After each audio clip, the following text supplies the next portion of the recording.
성경에서 사랑 다음으로 많이 이야기하는 것이 무엇입니까? 라고 물어보면 여러분 생각에 과연 성경이 말하는 강조하는 어떤 말씀이 사랑인데 그 사랑 다음으로 만약에 못지않게 많이 언급하는 말씀이 있다라고 하면 혹 여러분 뭔지 아시겠습니까? 그것은 믿음이라고 합니다. 믿음이라는 말을 그렇게 많이 하는 이유가 무엇일까라고 보면은 한마디로 말하면은 하나님에 대한 믿음이 없이는 결단코 우리에게는 어떠한 영적인 하나님의 축복을 얻을 수가 없기 때문에 하나님은 먼저 내가 너희의 하나님됨을 너희가 믿을 수 있기를 원한다. 이게 어떻게 보면은 우리가 예수 그리스도를 믿습니다고 말하는 것이 바로 그러한 의미가 있다라고 봅니다. 그래서 하나님에 대한 마음의 표현이 믿음이고요. 하나님에 대한 행위의 표현이라 한다면은 그는 바로 순종이라는 것으로 드러나야 합니다. 마음에 믿어 의에 이르고 입술로 시인해서 구원에 이른다라는 것은 결국 입술로 시인한다라는 것은 내가 믿은 것을 그렇게 실천하기를 원하나이다.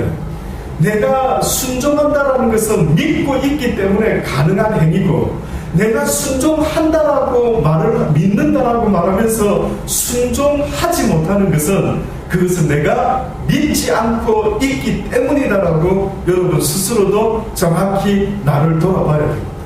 내가 주여 주여 믿습니다 라고 말하면서 만약에 그 말씀에 순종하지 못한다라고 할 때에는 결단코 내가 믿는 게 아닐 수도 있다는 거예요.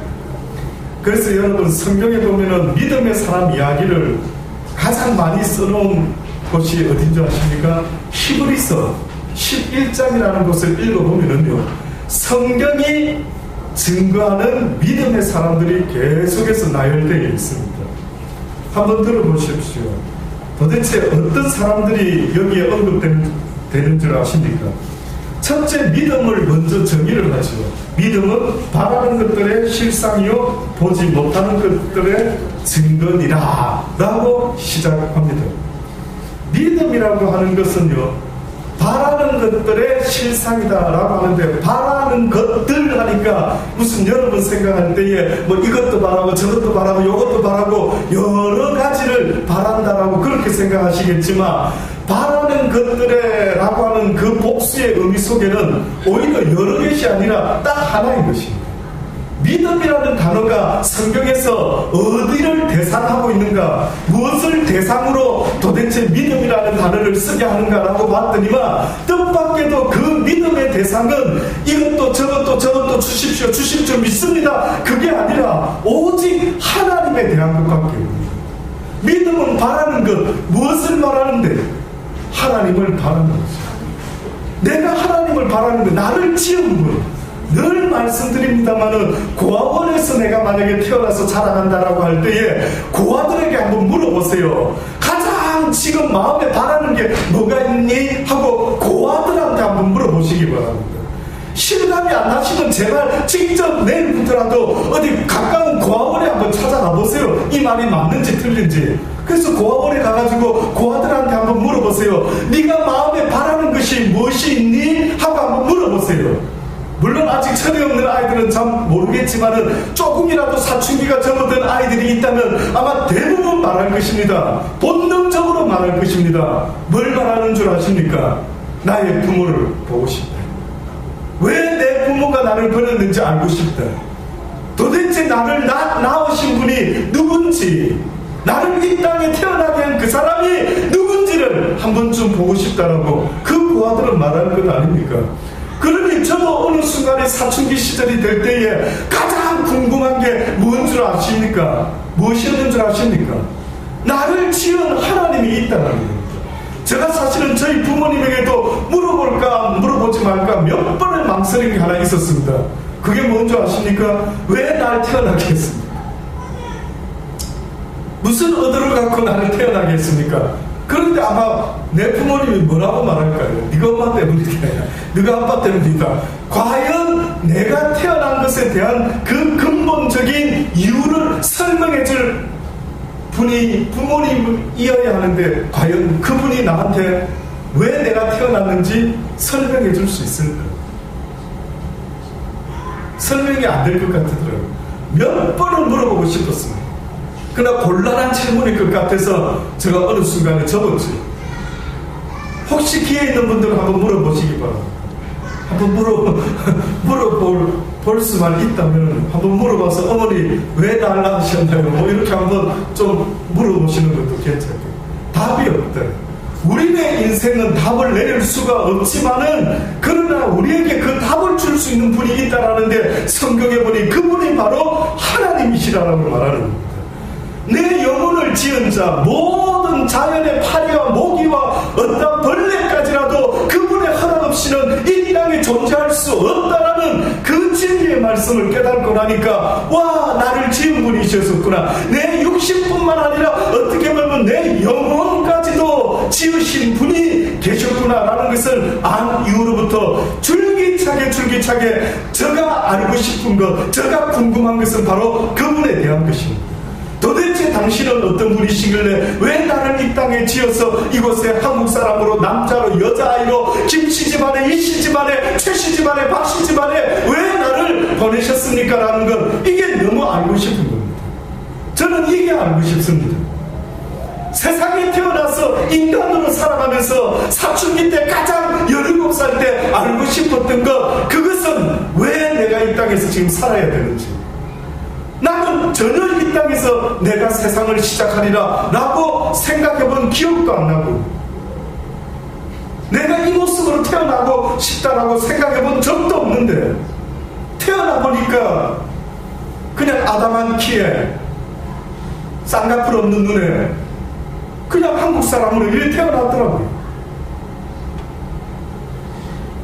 그래서 믿음은 바라는 것들의 실상이다라고 할 때 뭘 바라는가 봤더니만 그 바라는 것들이라는 것이 저에게 깨닫게 하시는 것은 바로 나 여호와라, 나 여호와라, 나 여호와 너를 지은 전능자를 네가 믿음을 가지고 바라면은 그 바라는 것들이 언젠가는 무엇으로 나타난다고요?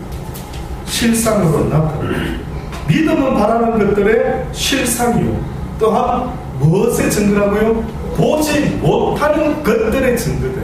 결국 하나님을 육의 눈으로는 볼 수 없지만 무엇으로는 볼 수 있다라는 말입니까? 믿음의 눈으로는 볼 수 있다. 믿음의 눈. 영의 눈은 100% 보죠. 귀신도 보고 하나님도 본다만. 그러나 육을 가지고 있는 인간이, 영육이 함께 존재하는 인간이 죄로 말미암아 우리의 영이 육신 가운데 갇혀버리고 마른 이 죄인들이 하나님을 볼 수 있는 유일한 길이 있다면은 믿음이다.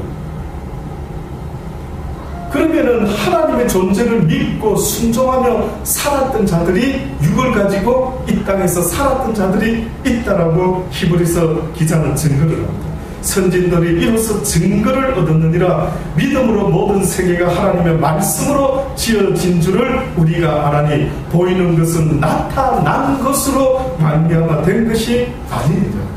보이는 것은 나타난 것으로 말미암아 된 것이 아니라 먼저 보이지 않는 실체가 있었다라고 그렇게 말합니다. 이해되시기를 바랍니다. 깨달아 주시기를 바랍니다. 뜻밖에도 존재하는 보여지는 모든 물질계의 세상은 보이지 않는 하나님의 계획이 먼저 있었기 때문에 그것이 현실로 나타난 것이지, 현실이 먼저 있기 때문에 모든 게 존재하는 것이 아니다라고 말합니다. 네. 믿음으로 아벨이라는 사람이 첫 번째로 등장합니다. 믿음으로 성경의 가장 첫 번째 믿음을 가졌다라고 하나님이 인정하는 사람. 저는 왜 아담이 안 들어갈까? 왜 아담이 안 나타날까? 놀랍죠? 아담에게는 어떻게 보면은 그의 시작은 믿음이 필요했던 사람이 아니라 뭐였습니까? 그냥 영으로 하나님을 믿는다라는 표현보다 하나님을 보고 알고 있었던 사람. 그래서 그가 등장을 안 하는 거예요. 아담이라는 사람에게는 믿음이 필요 없는 죄가 있기 전에 사람이었기 때문에 그 아담에게는 뜻밖에도 믿음 이야기가 그에게는 해당될 수가 없었던 모양입니다. 그러나 범죄한 이후로부터 가장 첫 번째로 이제 우리의 영혼이 범죄한 육신 가운데 갇혀버렸는데도 불구하고 이 육신의 인생 가운데 가장 먼저 영의 눈을, 믿음의 눈을 가지고 하나님 앞에 나아간 자가 있었으니 그가 바로 아벨이라고 하는 사람입니다. 믿음으로 아벨은 가인보다 더 나은 제사를 하나님께 드림으로 어려운 자라 하시는 증거를 얻었다. 의인이라고 하는 것은 그 하나님의 말씀을 믿음으로 쫓아 나아가는 자를 의인이라고 말하는, 하나님이 그 예물에 대하여 증거하십니다. 하나님이 그 예물을 받으셨대. 그 이유는 바로 아벨이 믿음의 제사를 드렸기 때문입니다. 지금 이 자리에 앉아있는 저와 여러분도 똑같이 하나님이 지금 보고 계십니다. 어떻게 보고 계시는 줄 아십니까? 누가 지금 믿음의 예배를 드리는 거예요. 보자, 누가 믿음의 예물을, 헌금도 똑같이 하고, 지금 여기 앉아있는 분들 찬양도 똑같이 하고, 아벨도 제사를 드렸고, 가인도 제사를 드렸고, 똑같이 다 제사를 드리고 있는데 지금 하나님이 뭘 보는 거예요? 어떻게 보면 재물도 보시겠지만 이 재물을 어떤 마음으로 준비해서 가져왔는가를 보시는데 그 첫 번째 기준이 저들이 나에게 나올 때 믿음을 가지고 나왔는 거예요. 누누이 이제 많은 사람을 언급합니다. 믿음으로 에녹은 죽음을 보지 않고 옮겼고, 또한 그가 옮기기 전에 하나님을 기쁘시게 하는 자라는 증거를 받았으니 믿음이 없이는 기쁘시게 못하는, 하나님께 나아가는 자는 반드시 그가 계신 것과 또한 그가 자기를 찾는 자에게 뭘 주시는 이심이라, 상 주시는 이심을 믿어야 할지니라. 내가 지금 주님 앞에 예배드리는 이것은 하나님을 기쁘시게 할 뿐만 아니라 하나님을 찾고 구하는 자에게 뭔가 주신다라는 그 약속을 잊지 말아라, 그에게 상을 준다라는 하나님의 약속을 잊지 말아라고 말합니다. 지금 여러분이 이 자리에 앉아있을 때 뭔가를 기대해라라고 말을 하죠. 그런데 지금 여러분 앉아있는데 뭐 기대하는 게 뭐 있습니까? 빨리 시간이 되어서 혹시나 마치지, 지금 뭐 이렇게 설교가 길어지나, 뭘 기대하고 앉아있는데요? 뜻밖에도 하나님께 나오는 자가 하나님이 계시는 것을 믿을 뿐만 아니라 자기를 찾는 자에게 무엇을 주신다고요? 상을 기대를 해란 말이에요. 하나님은 상을 기대해라는데 만약에 어떤 사람이 저는 막 상 안 주셔도 믿으랍니다, 누가 이렇게 말하면 이 분위기가 어찌 됩니까? 싸한 것이요. 상을 줄 수 있는 전능자가, 사도 바울도 내 앞에 놓여있는 그 상을 바라보고 그 면류관을 바라보고 달려갈 길 다 달려간다 한다는데, 그렇게 상을 기대하고 달려오라라고 하는데 어떤 자가 하는 말이, 주인이시여 전능자시여 상은 안 주셔도 됩니다, 저는 그냥 막 열심히 믿으랍니다. 이런 말이 도대체 말이 안 되는 겁니다. 근데 어떤 사람들은 실제 이런 식으로 하나님을 믿는 자들이 있더라고요. 그러니 지금 이 순간에도 우리의 고울이, 우리의 목적이 있어야 된다. 고등학교를 졸업해서 그냥 끝나는 사람도 있지만 목적이 대부분 있죠. 인문계에서 목적이 뭡니까? 대학하는 겁니다. 그러면 여러분 자녀들이 중학교 들어가면서부터 이제 고등학교 또 들어가면서부터 점점 본격적으로 그에게 심겨주는 생각이 뭡니까? 그 아이에게 좋은 대학 가야 된다, 좋은 대학 가야 된다, 좋은 대학 가야 된다. 계속해서 그 학생에게 좋은 대학을 목표로 심어주죠. 하나님이 지금도 우리에게 믿음이라는 것이 무엇으로 설레어야 되는가를 말씀하는데, 뜻밖에도 네 믿음의 결과는 너에게 전능자가 무엇을 준다는 겁니까? 상을 주겠다는. 무슨 상? 면류관, 이 땅의 땅에서 얻을 수 없는 왕같은 놀라운 아주 광채나는 복된 영광의 상, 의인만 받을 수 있는 상, 올림픽 경기에서 1등 하는 사람만 받을 수 있는 그 금메달의 상을 하나님이 주겠다라고 목적을 분명히 말씀을 하셨어요. 올림픽 선수들은 100% 선수촌에 들어가는 그 순간부터, 그 전부터 그들의 마음속에 품고 있는 생각이 있다면 올림픽 때에 나가서 무엇을 따는 겁니까? 금메달 따는 거 아닙니까? 금메달 선수 따는 선수들 삶을 보니까요, 아무나 못하겠더라고요. 그쵸? 아무나 못하겠더라고요. 막 체중 관리도 열심히 하고 매일같이 운동하고 뛰고 하는데 보니까 올림픽 금메달 따는 게 장난이 아니구나. 얼마나 많이 막 금메달 딴 그 스케이팅 하는 선수 여자 누구죠? 이상한가요? 그 처음 금메달. 네, 막 허벅지가 얼마나 굵은지 아이유가 가수 허리 사이즈 보다 더 굵은지 똑같은지 그렇답니다.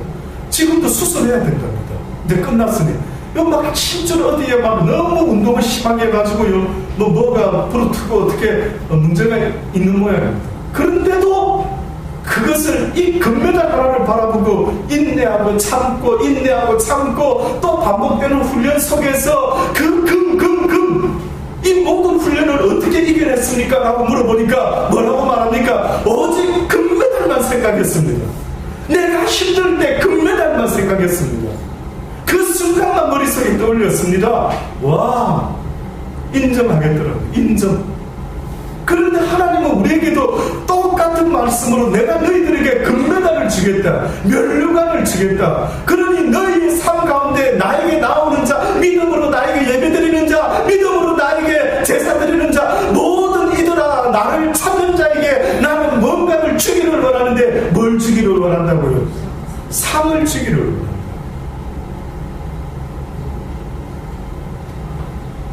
도대체 뭘 바라십니까? 도대체 지금 이 순간까지도 뭘 기대하고 살아오십니까? 똑똑히 스스로 돌아보셔야 될 것입니다. 내가 지금 금메달을 바라보고 예수 믿고 있는지, 내가 지금 이 땅에서 뭐가 돼볼 거라고, 뭔가 세상적인 복 받아볼 거라고 지극정성으로 예수를 믿고 있는지, 아니면 내 영혼의 골, 마지막 내 영혼이 가야 될, 도착해야 될 그곳에서 그 전능자 앞에서 그가 주는 영적인 영원한 상을 받을 것인가 말 것인가는 지금 이 순간부터 여러분의 믿음으로 그것이 결정난다는 것입니다. 믿음 없이는 기쁘시게 못하나니 하나님께 나아가는 자는 반드시 그가 계신 것과 또한 그가 자기를 삼는 자들에게 상 주는 이심을 믿어야 합니다. 믿음으로 노아는 아직 보지 못한 일에 경고하심을 받아 경외함으로 방주를 예비하여 그 집을 구원하였습니다. 이로 말미암아 세상을 정죄하고 믿음을 쫓는 의의 후사가 되었다. 믿음으로 아브라함 부르심 받고 또 믿음으로 사라도 자식을 낳게 되고, 그리고 보면 이 사람들은 다 믿음을 따라 죽었으며 약속은 받지 못하였으되 그것들을 멀리서 보고 환영하며 또 땅에서는 외국이나 나그네라 그저 이 같은 자들은 본향을 찾는 자들이라 라는 소리를 들을 수밖에 없었던 그들. 그런데 이렇게 눈에 띄는 성경에 언급된 사람들이 있었지만 이 히브리서 기자가 맨 마지막으로 언급하는 자들이 있습니다. 이름이 언급이 안 됐어요. 다 언급됐습니다. 참으로 우리가 아는 유명한 사람들, 바라, 기드온, 삼손, 입다, 다윗, 사무엘, 모든 선지자들의 일을 말하려면 내게 시간이 부족하다. 저희가 믿음으로 나라를 이기기도 하고 을을 행하기도 하고 약속을 받기도 하고 사자들의 입을 막기도 하고 모든 것들이 다 무엇으로 말미암아? 믿음.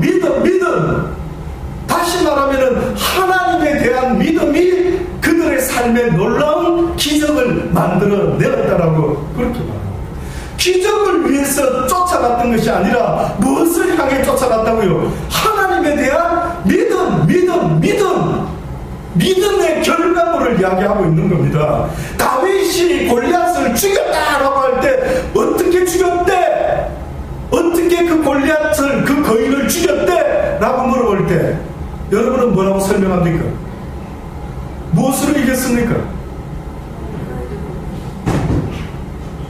물맷돌 3개 들고 가가지고 이겼죠. 이렇게 하는데 그 물맷돌을 맺게 하고 그 큰 칼을 든 장고 잽이 되겠습니까? 물맷돌로 이긴 게 아니라 무엇으로 이겼다고요? 다윗의 믿음으로 말합니다. 그가 믿음을 먼저 고백하지 않습니까? 골리앗 앞에 섰을 때에 다윗이 뭐라고 말합니까? 너는 칼과 단창으로 내게 나오지만 나는 만군의 여호와의 이름으로 내게 나간다. 이것이 모든 내 믿음의 삶에 결정적인 역사를 이루는 키가 됩니다. 그러니 지금도 이 순간에도 저와 여러분이 어떤 기적을 쳐다보고 있는 것이 어떤 면에서는 하나님 앞에 큰 문제입니다. 기적을 보지 말고 뭘 쳐다보라고요? 나를 쳐다보라. 그래서 베드로가 물 위를, 바다 위를, 그 풍랑 위를 걸을 때도 누구만 쳐다보니까 걸을 수 있었습니까? 예수 그리스도만 쳐다볼 때 물 위를 건널 수 있었거든요. 근데 그가 갑자기 쳐다보던 예수님을 보지 않고 뭘 쳐다보니까 빠져갑니까? 풍랑을, 바다를 쳐다보는 순간에 하고 물속에 빠져들어가자. 어찌하여 믿음이 적은 자야, 나만 쳐다보고 움직이지 않고 어찌하여 네가 어머 내가 바다를 걷고 있다니 이런 희한한 기적이 하면서 풍랑을 쳐다봤더니만 결국은 내가 어떻게 이런 일을 놀라움과 함께 주님을 잃어버리고 말았다.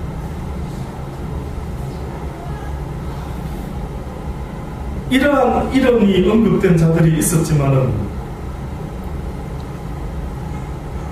히브리서 기자가 또 어떤 이들이라는 표현으로 더 이상 언급할 수 없어가지고 또 어떤 이들 이렇게 말합니다.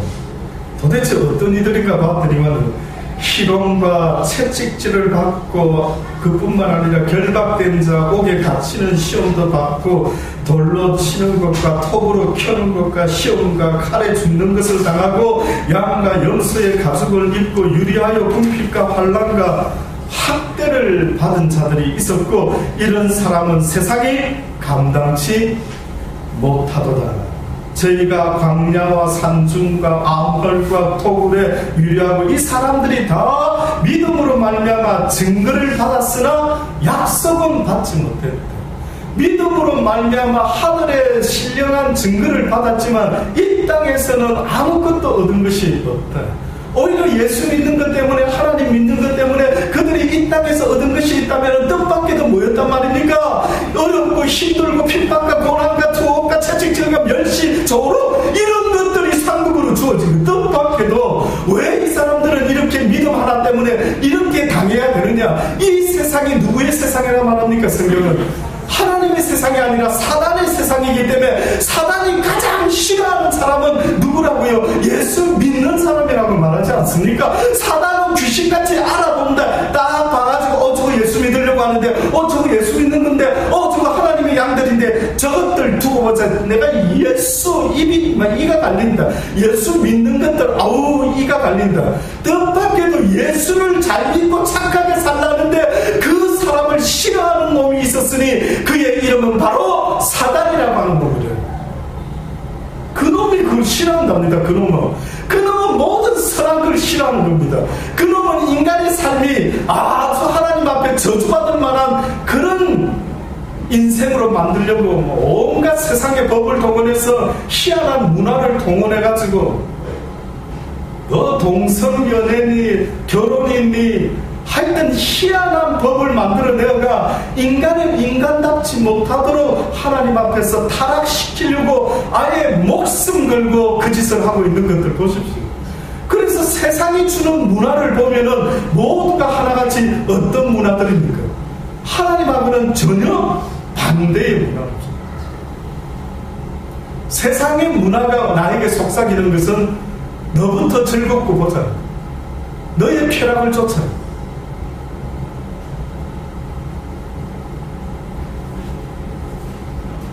이렇게 히브리서 기자가 누구인지는 언급을 안 했지만 이들은 이러한 어려움을 당했다라고 하는데 누굴까 생각하면 여러분 누구 떠오르시는 분 있습니까? 이름 언급 안 된 분 중에. 이들은 누굴까? 이들 중에는 누가 포함되어야 될까? 예, 바울 같은 사람 대표적으로, 스데반 집사 같은 사람, 베드로도 언급은 안 됐지만 베드로, 모든 주의 제자들 아마 다 이들이 하나같이 제명에 못 살고 어떻게 됐습니까? 제명에 못 살고 다 숭배했다라고 역사가들이 증거를 해요. 뜻밖에도 예수를 쫓았던 모든. 그런데 여러분, 저는요, 이들 중에 꼭 빠지면 안 되는 사람이 있다고 생각을 하는데, 성경에 있는 인물 중에 우리가 지금 떠올렸던 사람들, 제자들, 스데반 집사, 바울 이랬는데 이 사람도 좀 빠지지 않았으면 싶다. 물론 이 사람은 고난을 얼마나 당했는지는 자세히 나와 있지 않지만 그래도 주님의 이 말씀을 들어봤을 때 왜 이 사람만은 진짜 빠지면 안 될 것 같다.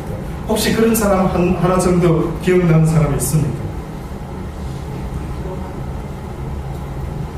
저는 생각할 때에 그 중에 한 사람은 어떻게 보면 백부장이라는 사람이 꼭 들어가야 되지 않을까. 성경에 보면은요, 백부장의 믿음을 예수님이 뭐라고까지 극찬을 하셨는데 그의 믿음을 어떻게 여겼다라고 성경이 말합니다.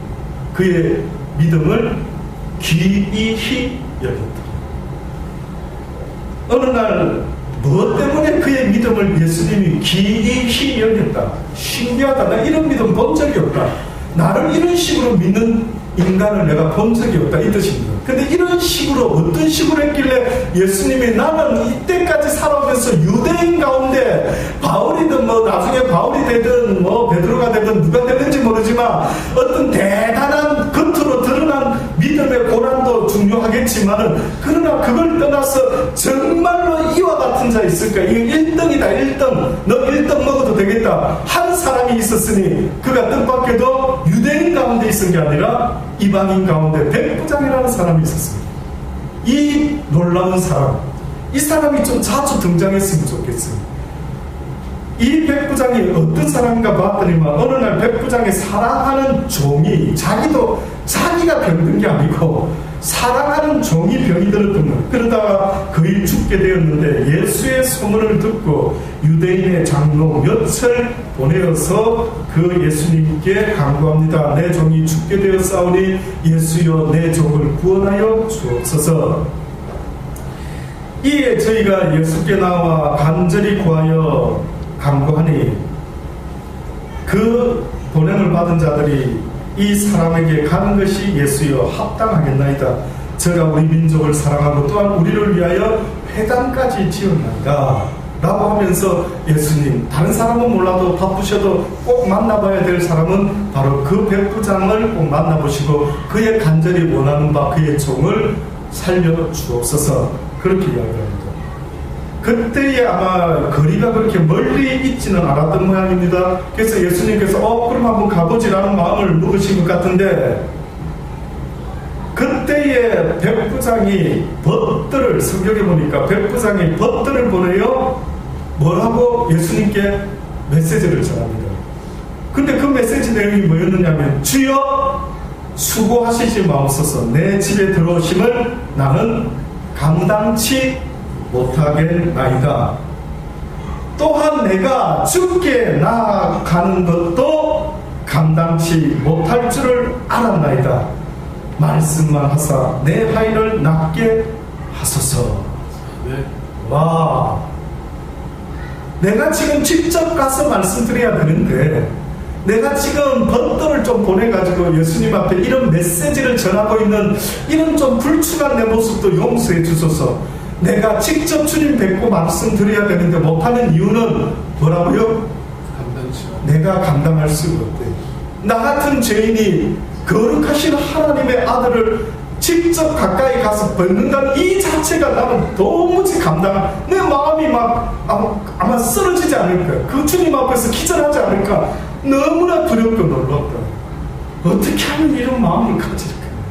어찌하면 이 사람의 마음은 도대체가 어떤 마음이길래 예수 그리스도가 우리 집에 오는 것만 해도 영광일 텐데 뜻밖에도 오는 것조차도 못 오게 말하고 가는 것조차도 갈 수 없다라고 말하는 이 사람의 믿음, 그러면서 그가 무엇을 믿고 있었느냐면 당신은 모든 창조물의 주인이시지 않습니까? 모든 말씀이, 모든 동물들이 당신의 말씀 한마디로 다 이루어지지 않았습니까? 하나님이 그것을 말씀으로 창조하신 것처럼 또한 당신의 하나님의 아들이시오, 또한 당신의 하나님이시니, 보이는 하나님이시니 당신의 말씀 한마디면 순종하지 않는 피조가 어디에 있습니까? 피조물이.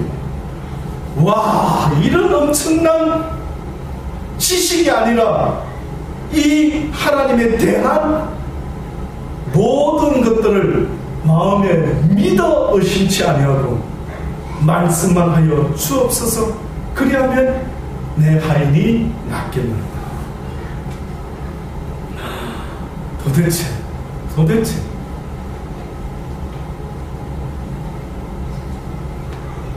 주님이 놀라셨습니다. 주님이, 예수께서 들으시고 뭐라고 했는지 아십니까? 저를 기이히 여겨 돌이키사 쫓는 무리들에게 이르시되 내가 너희에게 이르노니 이스라엘 중에서도, 유대인 중에서도 이만한 믿음을 만나보지 못하였노라. 보내던 사람들이 그 말을 듣고 집으로 돌아가 보니 그 하인이 나았다. 이것이 결론입니다. 저는 오늘 이 시간에 결론적으로 여러분은 어떤 하나님을 믿고 계십니까? 오늘 본문에 보니까요, 마리아라고 하는 여인이 등장합니다. 마리아는 예수 그리스도를 어떤 주로 믿고 있었는지 그 마리아의 믿음을 보시면서 여러분 자신의 믿음을 한번 비교해 보시기를 바라는 것입니다. 이 마리아라고 하는 여인이 오늘 본문의 말씀에 보니까 어떤 일이 벌어졌느냐 하면 대단히 문둥이 시몬의 집에 계시는데, 아마 시몬이라는 사람이 과거에 문둥병으로 있다가 예수님 때문에 나선 것 같습니다. 정확하게 이 인물이 어떤 인물인가는 성경에 언급이 없어서 학자들도 정확히 아는 사람이 없는데, 어쨌든 보니까 문둥이 시몬이라면은 결국 지금 문둥이라 한다면은 그는 사람과 가까이 접촉할 수가 없는데, 과거에 문둥이였던 사람의 집, 곧 시몬이라는 자의 집에 예수님이 계시게 되었습니다. 그때 한 여자가 매우 귀한 향료한 옥합을 가지고 나와서 식사하는 예수의 머리에 붓게 되죠. 제자들이 보고, 지금 마태복음에서는 이렇게 언급했지만은요, 이 내용이 거의 비슷한 내용이 요한복음 12장 1절에서부터도 나와 있습니다. 근데 여기서는 그 제자들이 누군지는 정확히 언급되어 있지 않는데, 여기 보니까 가룟 유다라고 나와 있습니다. 요한복음 12장에 나오는 이 이야기 속에 보면은요, 유월절 엿새 전에 예수께서 베다니에 이르시니 이것은 예수께서 죽은 자 가운데서 살리신 나사로에 있는 곳이라. 결국 이 말은 나사로가 사는 집과는 별로 거리가 멀지 않는 어떤 베다니라는 곳에 있었대요. 근데 보니까 마리아는 지극히 비싼 향유 곧 순전한 나도 한 그릇을 가져다가 여기에 보면 예수의 발에 붓고, 마태복음에 보면은 예수의 무엇에 부었다고요? 예수의 어디에 부었다고요? 머리에 부었다. 근데 요한복음 12장에는 머리가 아니라 발에다 부었다고. 자기 머리털로 그의 발을 씻기니 향유 냄새가 집에 가득한다. 이 나드 향이라는 이것이 그 당시 때에 아마 나드라고 하는 어떤 식물의 뿌리에서 채취한 기름이랍니다. 근데 이것이 굉장히 귀하고 향이 좋아가지고 아주 귀한 분들에게, 귀족들에게, 아주 부자들에게나 이렇게 바쳐지는, 쓰는 그런 물건이었던 모양입니다. 근데 이 마리아가 이것을 가져다가 예수의 발에 부었대요. 학자들이 왜 예수의 발에 부었다고 하는, 왜 마태는 머리에다 부었다 할까? 사실은 머리에다가, 머리 끝에다 붓는답니다. 주로 이것이 이런 경우가 있습니까? 라고 할 때 이런 경우가 있다고 합니다. 유대인들의 풍습을 보면은 이런 경우가 있는데, 어느 때에 이런 경우가 있느냐 하면은 특히 식사 도중에 그 잔치에 가장 귀한 예빈에게 향유를 부음으로 그를 영화롭게 하는 유대인의 전통 관습이 있었는데, 그 의미를 시편 23편에도 보면은 주께서 내 원수의 목전에서 내게 상을 베푸시고 기름으로 내 머리에 바르셨으니 내 잔이 넘치나이다. 예수님도 우리에게 잔치를 베푸시고 식사를 하는 그 상 앞에서 우리의 머리에 기름을 부으신다라고.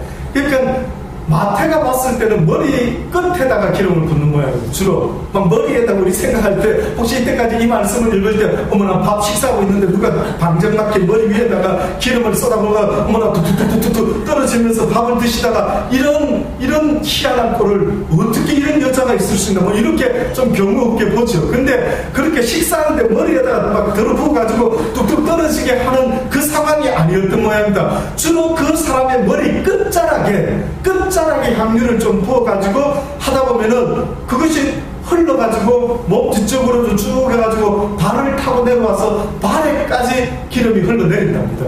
그런데 보니까 처음에는 아마 어떻게 보면은 머리에 끝자락에 예수님의 끝자락에 부었더니만 이게 발까지 흘러나가 막 바닥을 적실 것 같다 이거죠. 어떻게 보면 그때 그 여인이 발까지 내려왔을 때 머리털로 예수님의 발에 묻은 걸 마무리를 이렇게 닦고 했던 모양입니다. 이러한 이 여인의 모습을 보고는 그 중에 한 제자가 이야기를 합니다. 근데 여기 요한복음에는 제자 중 하나로서 예수를 잡아줄 가룟 유다가 말하되, 가룟 유다가 말했습니다. 가룟 유다가 뭐라고 말했느냐면 이 향유를 어찌하여 300데나리온, 다시 말하면 300데나리온, 일반 노동자 한 사람이 1년간 벌어들이는 1년의 소득과 맞먹는 엄청난 이 비싼 향유를 갖다가 도대체 팔아가지고 가난한 자들에게 주지 아니하고 어째서 네가 이렇게 낭비를 하느냐라고 그렇게 이야기합니다. 그런데 이렇게 말하면 가난한 자들을 생각하며 아니요 저는 도적이라 돈깨를 맞고 거기 넣는 것을 훔쳐갔던 자가 바로 가룟 유다요. 예수께서 가라사대 저를 가만히 두어라. 나의 장사할 날을 위하여 이를 두게 하라. 가난한 자들은 항상 너희들과 함께 있지 않느냐. 이 여자가 내 몸에 이 향유를 부은 것은 내 장사를 위함이니 내가 진실로 너희에게 이르노니 온 천하에 어디서든지 이 복음이 선포되는 곳에는 이 여자의 행한 일도 말하여 저를 기념하리라. 성경에서 이것을 기념하라라고 하나님이 강조한 것이 두 군데 있습니다. 그 첫 번째 기념은 뭔지 아십니까? 예수님의 마지막 유월절에서 제자들에게 무엇을 주시면서 떡과 포도주를 주시면서 이것을 기념하라. 잊지 말아라. 이것은 바로 내가 너희들을 위하여 흘리는 피요 너희들을 위하여 찢기는 내 살이다 라고 그렇게 말했죠. 그런데 이 기념이라는 단어를 유일하게 성경에 전체적으로 썼는데 두 군데밖에 안 썼어요. 예수님이 거기에 한 군데 쓰고 지금 이 여자가 한 일이 향유를 머리에 부은 이 마리아의 모습이 뭐가 그리 대단하길래 성경에 보니까 이 여자가 행한 것을 어떻게 하라고요? 기념하라. 유대인들에게 기름을 붓는 것은 아까 중에 예빈에게 가장 잔치에 온 귀한 예빈에게 향유를 붓는 일이 있었지만 그 외에도요 여러 가지 의미로 쓰여졌습니다. 거룩하게 하는 고대 예식으로도 기름을 부었고 제사장들의 의식에서 거룩히 구별하기 위하여 기름을 부었고 선지자로 세움을 받을 때에 또한 그에게 기름을 부었고 또한 왕을 세울 때에 기름을 붓기도 했습니다. 그런데 마지막으로 기름 붓는 것이 있는데 이게 바로 오늘 본문에 예수님이 스스로 이 기름의 의미를 설명하십니다. 예수님이 이 여인이 왜 지금 나한테 기름을 부었다고 말합니까? 나를 못하기 위해서. 장사가 뭡니까? 사람이 죽은 대로 죽은 예, 유대인들에게 있어서 장사의 장례의 법칙 가운데 규범 가운데 죽은 시신의 몸에 기름을 바르는 풍습이 있습니다. 예수님이 돌아가신 첫 번째 날에 누가 무덤가를 웬 여인들 3명이 쫓아갔습니다. 혹시 아십니까? 뭐 타고 쫓아갔는지? 궁금해서 쫓아갔을까요? 심심해서 쫓아갔을까요? 예수님이 간밤에 혹시나 살아나셨나 싶어가지고 믿어 심지 않는 놀라운 믿음이 있어서 그 여인들이 예수님의 무덤가로 쫓아간 것 같습니다. 향유를 들고 예수님 몸에다가 기름을 바르러 쫓아갔던 것입니다. 죽고 나서는 기름을 발라도 되는데 도대체 이 마리아라는 여인은 어떤 믿음이 있었길래 죽기도 전에 예수님의 몸에 미리 다른 여자들보다 향유를 부었던, 다시 말하면 예수님은 시체가 아니라 잠시 자다가 일어나실 분임을 그는 미리 알고 있습니다. 놀랍죠? 이 마리아도 백부장이 이방인의 대표적인 믿음을 가진 사람이라 말한다면, 저는요, 만약에 유대인 가운데 놀라운 믿음을 가진 사람이 누굽니까? 목사님 생각할 때 겉으로 드러나는 것 말고요, 하나님께 인정받는 믿음을 가진 자 누가 있습니까? 백부장이 예수님이 귀히 여기시며 내가 이스라엘 유대인들 가운데 이만한 믿음을 본 적이 없다 했죠. 그런데 예수님이 이 여인이 행한 것, 이것은 복음이 전파되는 곳마다 전파되어야 될 것이다, 잊지 말아라, 그 여인이 했던 것. 이렇게 놀라운 칭찬을 들은 일이 벌어졌는데 그가 바로 누구였다고요? 마리아라고 하는 것. 우리가 잘 아는 마르다와 마리아 중에 마르다는 어떤 언니였고 마리아는 어떤 여동생이었습니까? 쉽게 말해서 그를 알 수 있는 한 부분은, 어느 날 예수님이 그 자매의 집에 방문했을 때 예수님은 가는 곳마다 또 예수님 앞에 모이는 사람들마다 기대했던 기대치가 있었는데, 그것은 바로 예수님의 입에서 천국의 복음을 들어볼 거라고 얼마나 사람들이 예수님 앞에 나와서 귀를 기울였는지 모릅니다.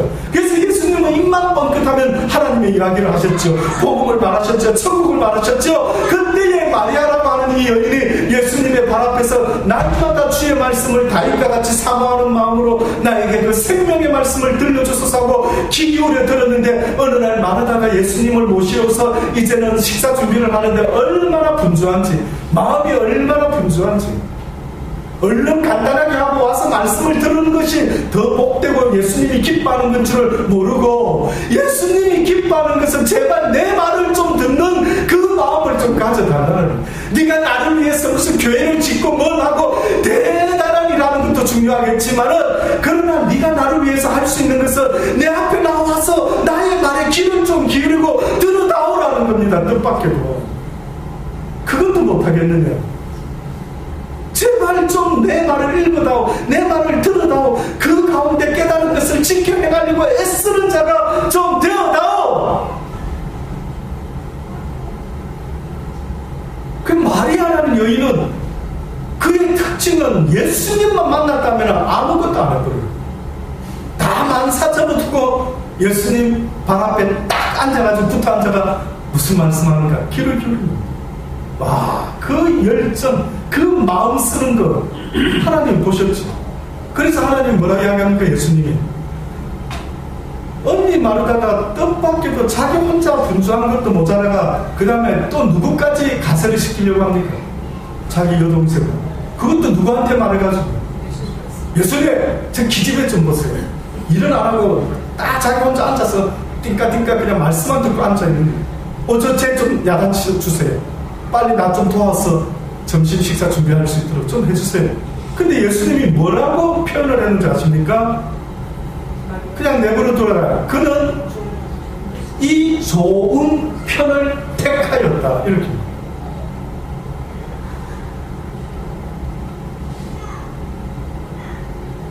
그는 자기 삶에 있어서 가장 복된 것을 선택하였다.